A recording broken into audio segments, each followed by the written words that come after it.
Channel आज हम पढ़ने वाले क्लास 8th क्लास की विज्ञान पढ़ेंगे साइंस के बारे में। उसमें हमारे पास जो टॉपिक है वो है एग्रीकल्चर टेक्निक के बारे में। एग्रीकल्चर की कौन कौन सी टेक्निक होती हैं, discuss about the different agriculture techniques and practices involve in cultivation of crops by the farmer.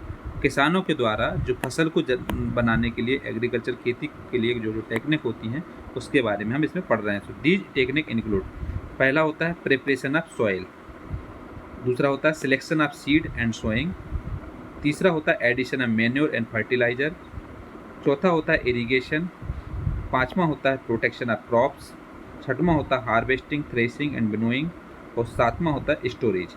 सबसे पहले हम जानेंगे इसमें प्रिपरेशन ऑफ सॉइल, मतलब मिट्टी की तैयारी करने के लिए। सबसे पहले जब कृषि एग्रीकल्चर किया जाता है तो एग्रीकल्चर टेक्निकली सबसे पहले स्टार्टिंग होती है प्रिपरेशन ऑफ सॉइल से, मतलब मिट्टी की तैयारी की जाती है। इसके अंतर्गत दो चीज़ें होती हैं, एक होती है प्लॉगिंग, एक होता है लेवलिंग। सबसे पहले तो जो खेत होता है उसको लेवल में लाया जाता है।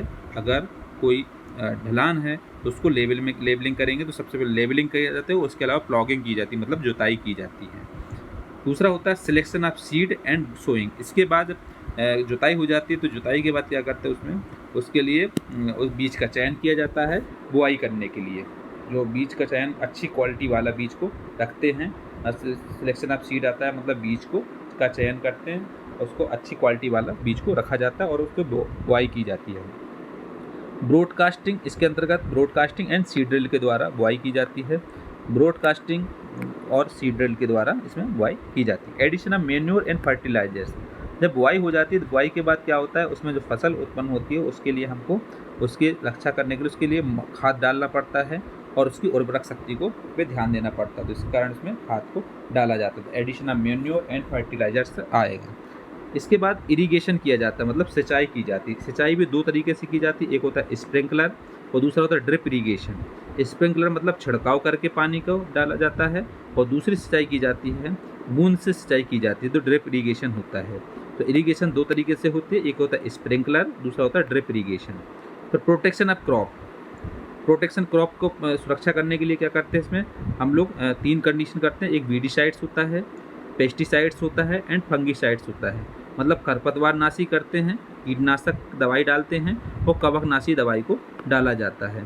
तो जो प्रोटेक्शन ऑफ क्रॉप्स आता है वो तीन होता है, एक वीडिसाइड्स, पेस्टिसाइड्स एंड फंगिसाइड्स, मतलब खरपतवार नाशी, कीटनाशक और कवकनाशी। इसके बाद हार्वेस्टिंग की जाती है, फसल को काट करके बीज को निकाला जाता है, थ्रेसिंग की जाती है और विनोइंग की जाती है, उसको साफ किया जाता है फसल को। इसके बाद स्टोरेज में ला करके, भंडारण में ला करके उसको इकट्ठा कर देते हैं। ये होती है एग्रीकल्चर की टेक्निक। तो एग्रीकल्चर टेक्निक अगर हमको लिखना हो तो एग्रीकल्चर टेक्निक इस टाइप से लिखा जाएगा। पहला होता है प्रिपरेशन ऑफ सॉइल, इसके अंतर्गत आता है प्लॉगिंग एंड लेवलिंग। फिर दूसरा होता है selection of seed and sowing, इसके अंतर्गत आता है broadcasting and seed drill.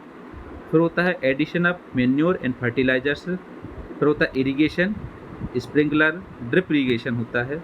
Protection of crops, इसके अंतर्गत आता है वीडिसाइड्स, पेस्टिसाइड्स एंड फंगिसाइड्स।